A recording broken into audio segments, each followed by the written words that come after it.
अस्सलाम वालेकुम। आज जो वीडियो मैं आपके साथ शेयर करने वाली हूँ, ये मेरे पास रिक्वेस्ट भी आई थी और जो नए सीखने वाले होते हैं उनके लिए बड़ा मसला होता है कि उनकी कमीज़ की फिटिंग अच्छे से नहीं आती। तो मेन मसला ये होता है कि आप मार्किंग सही से नहीं करते या फिर सिलाई लगाने में कोई ना कोई गलती करते। तो सबसे पहले मैं आपको मार्किंग सिखाऊंगी, फिर मैं आपको सिलाई की बताऊंगी कि सिलाई में आपने किन बातों का ख्याल रखना है। तो आर्म होल की यहाँ पे मैंने मार्किंग कर ली। अगर आप ये सीखना चाहते हैं तो इस वीडियो का लिंक मैं डिस्क्रिप्शन में दे दूँ कि वहाँ पे जाके आर्म होल की डिटेल से कटिंग और स्टिचिंग सीख सकते हैं। ठीक है, इसको मार्क कैसे करना है, उसको कट कैसे करना है। तो आर्म होल की मार्किंग मैं ऑलरेडी कर चुकी हूँ। अब यहाँ पे आपने शोल्डर लाइन से निशान लगाना है 15 इंचेस पे, अगर आपकी हाइट नॉर्मल हाइट है। ठीक है, जो कि ज़्यादातर 15 इंचेस पे ही हम लगाते हैं। अगर हाइट आपकी छोटी है तो आप 14 से 14.5 इंचेस यानी 14 से 14.5 पे भी निशान लगा सकते हैं। अगर आपकी हाइट थोड़ी ज़्यादा है तो आप 15.5 से 16 इंच पे भी निशान लगा सकते हैं।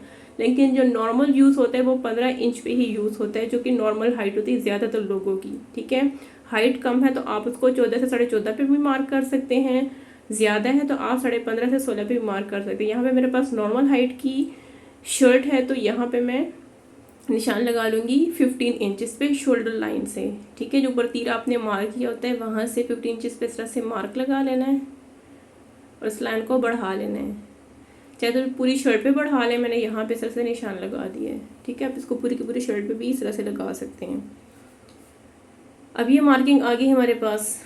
इसके बाद आपने नेक्स्ट मार्किंग जो लगानी है मैं आपको बताती हूँ। ठीक है, यहाँ से आपने रखना है और नीचे निशान लगा लेना है आपने 12.5 इंच पे, 12.5 इंचेस पे। अगर आपकी टमी नहीं निकली हुई यानी कि पेट आपका ज़्यादा बड़ा हुआ नहीं है तो आप 12.5 पे लगाएं। अगर निकला हुआ है तो फिर आपने क्या करना है, इस निशान को आपने 11.5 पे लगाना है। ठीक है, एक तरीका तो ये हो गया, या सेकंड मेथड आप ये यूज़ करें कि नीचे से आप चौक को नाप लें शर्ट से। ठीक है, और आप नीचे से ऊपर तक निशान लगा लें तो आपके पास परफेक्ट नाप आ जाएगा शर्ट के मुताबिक। लेकिन अगर आप स्टैंडर्ड साइजेस पे जाते हैं तो यहाँ पे आप इसको जो, अगर टमी आपकी नहीं बढ़ी हुई, ज़्यादा आप हेल्दी नहीं है तो आप इसको ऊपर से 12.5 पे लगा लें। और अगर आपका पेट बड़ा हुआ है तो आप इसको फिर 11.5 पे लगाएं। यहाँ से अब देखें मैंने निशान लगाया है 12.5 पे। ठीक है, अगर आपका पेट ज़्यादा बाहर निकला है तो फिर आप इसको 11.5 पे ही लगाएं। ठीक है, तो ये मार्किंग होगी।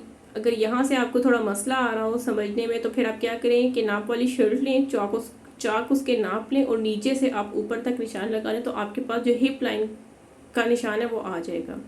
अब यहाँ पे एक चेस्ट लाइन होगी, एक वेस्ट लाइन होगी और एक हमारे पास हिप लाइन होगी। ठीक है, अब चेस्ट की मार्किंग मैंने की हुई है। अब यहाँ पे आपने जो आपकी फिटिंग की यानी कि कमर की मार्किंग है उसका आपने 4 पार्ट यहाँ पे मार्क कर लेना है और ये हमारे पास है हिप लाइन। ठीक है, तो यहाँ पे भी आपने जो आपके पास नाप होगा उसी के अकॉर्डिंग यहाँ पे आपने मार्किंग कर लेनी है। ठीक है, आपने अपने साइज के मुताबिक करनी है।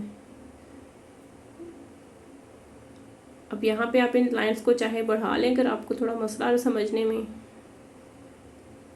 या फिर आप वहीं पे सिर्फ लाइंस लगा लें। मैं इसको चलिए बढ़ा दें ताकि आपको समझने में आसानी हो कि यही 3 लाइंस होती हैं हमारे पास जब हम फिटिंग के लिए मार्क करते हैं। एक चेस्ट लाइन आ जाएगी, एक वेस्ट लाइन आ जाएगी और एक हमारे पास हिप लाइन आ जाएगी।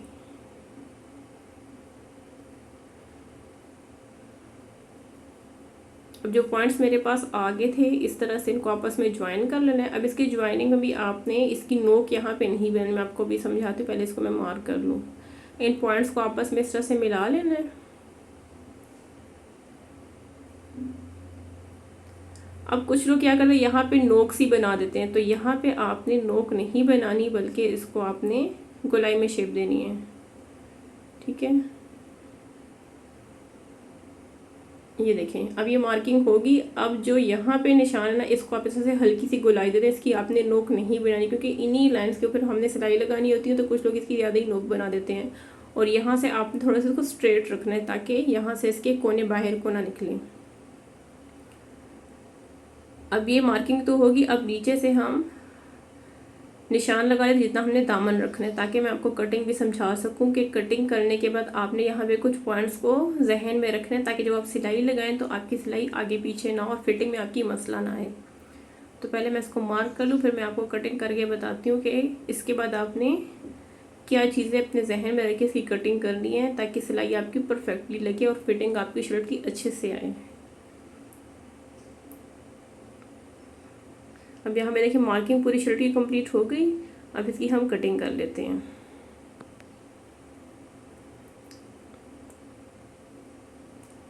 अब यहाँ पे सिलाई का मार्जिन देते हुए आपने कर लेनी है इसकी कटिंग।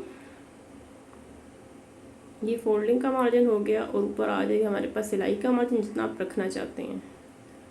पहले आप बैक साइड की कटिंग कर लें, इसके बाद जी कर लेनी है यहाँ पे एक आपने कट लगा लेना है, यहाँ से कट लगा लेना है और यहाँ से, ये 3 कट आपने लाजमी लगाने ताकि सिलाई लगाने में आपने इनको बिल्कुल बराबर रख के सिलाई लगानी है। तो आपकी शर्ट की जो फिटिंग है वो अच्छे से आएगी, शर्ट आपकी घूमेगी नहीं, ऊपर नीचे इसकी फिटिंग नहीं जाएगी। बस इन पॉइंट्स को आपने जो कट लगाया ना इसको बिल्कुल आपने बराबर बराबर रखना है।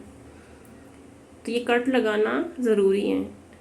जब आप इसकी सिलाई लगाएंगे तो इन्हीं को आपने बराबर रखना है फ्रंट और बैक की, और फिर आपने सिलाई लगानी है। तो फिर आप देखेंगे कि आपकी फिटिंग की शर्ट की फिटिंग कितनी अच्छे से आती है। ठीक है, तो ये कट आपने लाजमी लगाने हैं।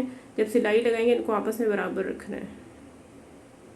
तो ये थी आज की सिंपल सी वीडियो। आई होप आपको पसंद भी आएगी, आपको समझ भी आ गई। वीडियो को लाइक करना ना भूलिएगा। मिलते हैं नेक्स्ट वीडियो में, तब तक के लिए अल्लाह हाफिज़।